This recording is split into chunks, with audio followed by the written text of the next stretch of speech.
This is People's Club. It's one of the leading clubs in Rwanda. It's happening. The story of Rwanda can be likened to a biblical verse that says the stone which the builders rejected has now become the cornerstone. This is because to many people, Rwanda is synonymous with the horrors of the 1994 genocide against the Tutsi, which led to the destruction of not only lives, but also the little infrastructure it could boast of after several years of conflict.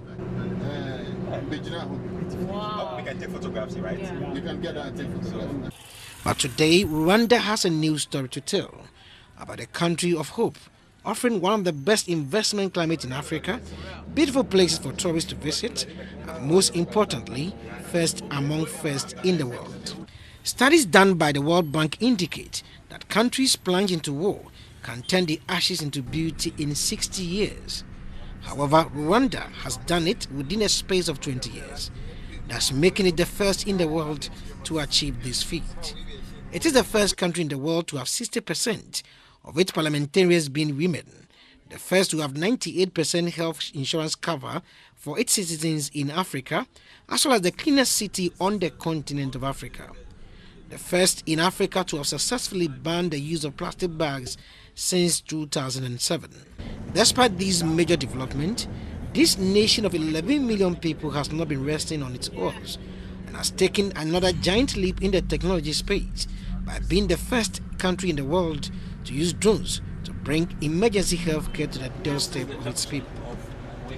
This has made Rwanda a showpiece. Hence, my visit to the country to see how drones are being used to save lives. From Kigali, the capital, we travel for 1 hour 30 minutes to Muhanga, where Zipline, a US startup, has in partnership with the Rwandan government set up a site to use drones for ferrying vital medical supplies to its far-flung hospitals by air. The Muhanga Distribution Center has 3 departments, namely the Nest, the Flight and Fulfillment Operations. Basically, the Nest is the control tower where the flight operators communicate with the Kigali International Airport to receive clearance before the drones are sent to hospitals in remote areas in the country to deliver blood to save lives.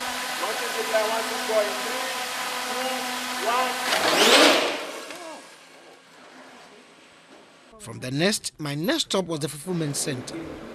This is where the blood is kept before they are distributed. But before one enters, he or she has to cover his shoes to avoid any contamination.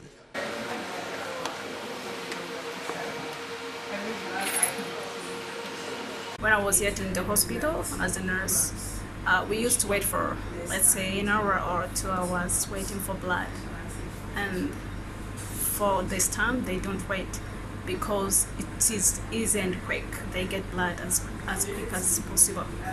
Prince Dako is among the 10 Ghanaians who are in Muhanga and are studying the Rwandans. We get orders from the patients, and normally it's the medical laboratory technicians who make the order, and they request the blood units through 4 main ways. 1 is an email, 2 is WhatsApp, 3 is SMS, and the last one is a phone call. After the blood has been packaged into these boxes, then it is handed over to the flight operators for them to launch the drone.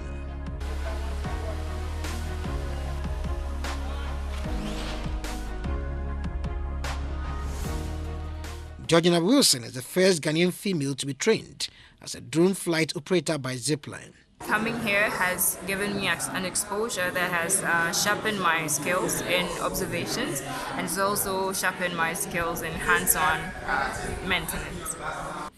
The other Ghanaian flight operators are Gideon Sian, John Baptist Ewuziansa, and Emmanuel Akon. What we have, it is more of a robot than a plane, so it has a mind of its own, so to speak. If it has any challenges that it can't fly, it has a system built in for it to fly itself back home. So there are many things that it can encounter. Maybe there are high winds somewhere.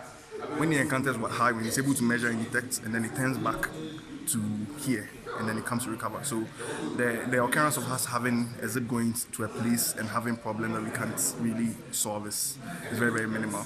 For Ghana, it means better healthcare delivery.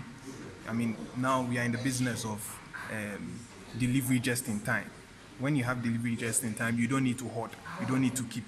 When you're not keeping, you are reducing waste. You are reducing expiries. So we will not need to be hoarding and a hospital keeping the blood because, oh, they don't know when they will need it. While somebody else in another hospital is dying and needs it. This will solve that problem. We will not have it as part of us again. This where we slot in the package with the elastic band for injection. And I want everyone to see there's no camera. There's absolutely no camera on this. I don't know where the camera can be, but there's no camera. It's just for delivery. We slot in the battery here, then we attach the rings here. There's absolutely no camera on it.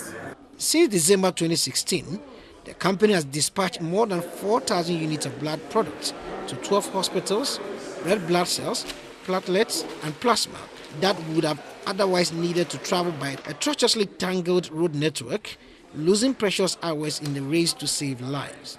But now, a journey that takes a round trip of 6 hours for an ambulance to go to the National Blood Transfusion Center in Kigali and return to hospital where the patient is in need of blood will take 25 minutes for the drone to deliver and return to base.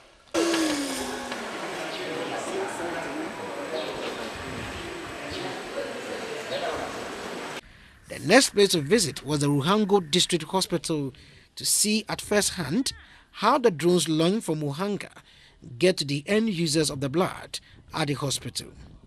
The journey from Muhanga to the Ruhango Hospital was about 1 hour 45 minutes. I must say it was tiring because in Rwanda, one cannot drive through town beyond 60 kilometers per hour. But it gave me the opportunity to see the countryside of Rwanda. We arrived at Ruhango Hospital about 4:30 p.m. and we waited for about 15 minutes. Then we were alerted about the arrival of the drone dispatched from Muhanga to bring blood to the hospital. He dropped the thing.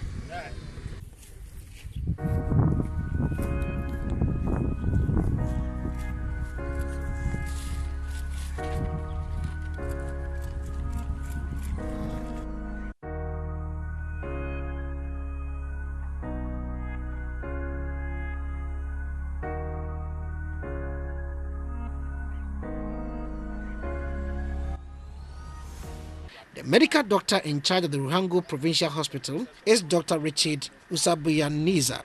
If you could be in risk of losing a patient because of bleeding, because of anemia, you are safe because you know anytime you need blood, you will get it. Feli Kemenyi is a Rwandan journalist who has for the past 2 years been following how this technology has impacted on the health sector of his country. Impact from what I've seen in my coverage is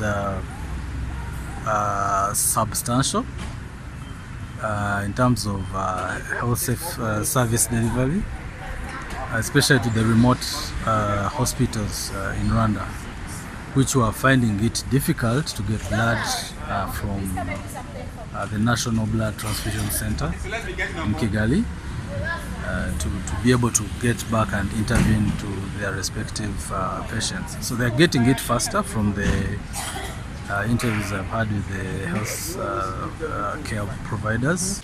The coordinator for the Muhanga Center is Prosper Iruguntu. One day I was working here and then a colleague of mine called me, he told me my dad is sick and he's waiting for blood, and I was told that your drones are the ones bringing the blood. So we send about 2 flights to that hospital, and so later on the guy told me, yo, my father is doing well now after receiving your blood, and then now his father is alive, and every time when we are together he tells me, you know, like, you saved me and you are not a doctor.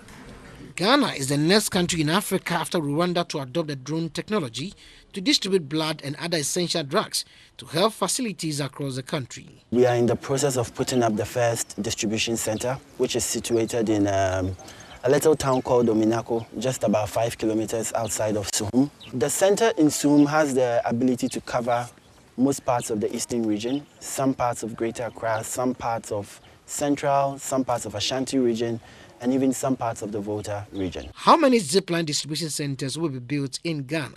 Our build team is able to put up sites in 3 months or less. In December 2018, Parliament approved the agreement between the government of Ghana and Zipline, the American startup, to replicate its good work in Rwanda in Ghana. The project was started by the close of the second quarter of 2019. Edward Nyakun, reporting for GBC 24.